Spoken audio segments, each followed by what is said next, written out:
महान संत शिरोमणि रविदास जी के चरणों में नमन। महान संत रविदास जयंती की सभी देशवासियों को मेरी ओर से अनंत शुभकामनाएं। संत रविदास सामाजिक समरसता के अग्रदूत थे। उन्होंने अपने पदों और दोहों में सभी वर्गों की संपन्नता और खुशहाली की बात कही है। वे राज्य व्यवस्था के विषय में भी कहते थे कि राज ऐसा होना चाहिए जहां सभी का भरण पोषण हो, कोई छोटा या बड़ा ना हो, सभी समान हो, सभी प्रसन्न रहे।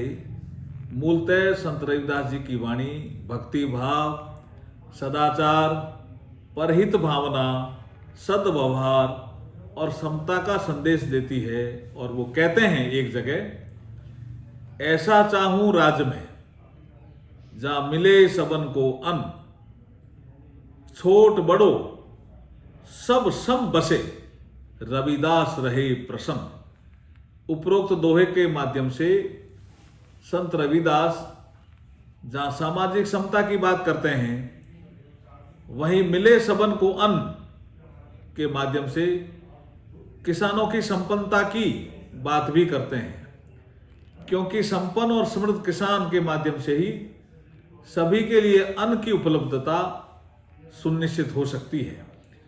संत रविदास समाज में व्याप्त जाति व्यवस्था के भी विरुद्ध थे, परंतु वे घृणा का विरोध घृणा या द्वेष से नहीं बल्कि प्रेम एवं सद्भाव से करना चाहते थे। उनका स्पष्ट मानना था कि जाति की समाप्ति से ही मनुष्य एक दूसरे से जुड़ सकता है। इस प्रकार से वे सामाजिक सद्भाव की बात करते हैं। वे अपने दोहों के माध्यम से उपदेश देते थे, जाति जाति में जाति है जो केतन के पात, रविदास मनुष्य ना जुड़ सके जब तक जाति न जात।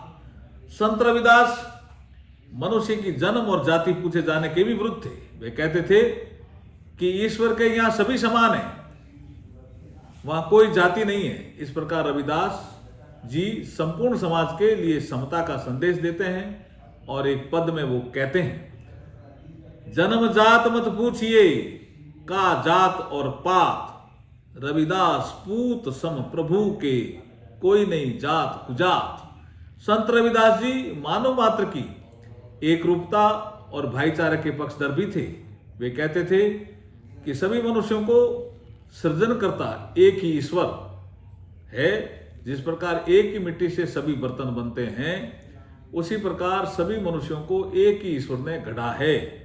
एके माटी के संभे भांडे, सबका एक ही सृजनहार, रविदास वापे एको घटे भीतर, सबको एक ही घड़े कुमार। संत रविदास जी कहते थे कि कोई भी व्यक्ति जन्म से छोटा या बड़ा नहीं होता है, अपितु कर्म से ही छोटा और बड़ा होता है। वे स्वयं जूते बनाने का काम करते थे, लेकिन उच्च आदर्शों से युक्त समाज की भलाई के लिए अपना जीवन व्यतीत करते थे और उन्हें अपने व्यवसाय को लेकर कोई हीन भावना नहीं थी। वे प्रत्येक मनुष्य मात्र को समाज की भलाई के लिए अच्छे कार्य करने का उपदेश देते थे।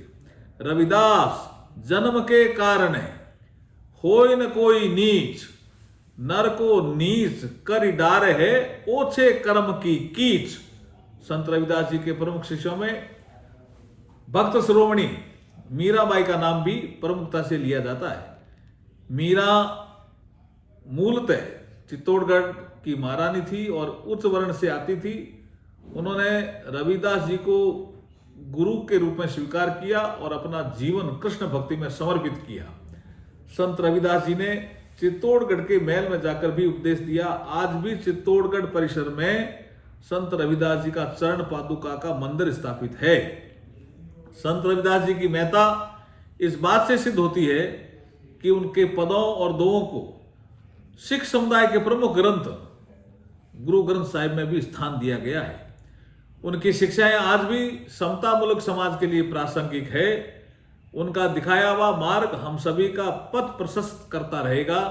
आइए हम सभी संत रविदास जी की जयंती पर उनके आदर्शों पर चलने का प्रण लें, समाज में एकता व समता का प्रण लें। संत रविदास जी का दर्शन मूलतः सबका साथ, सबका विकास, सबका विश्वास, सबका प्रयास का ही संदेश देता है।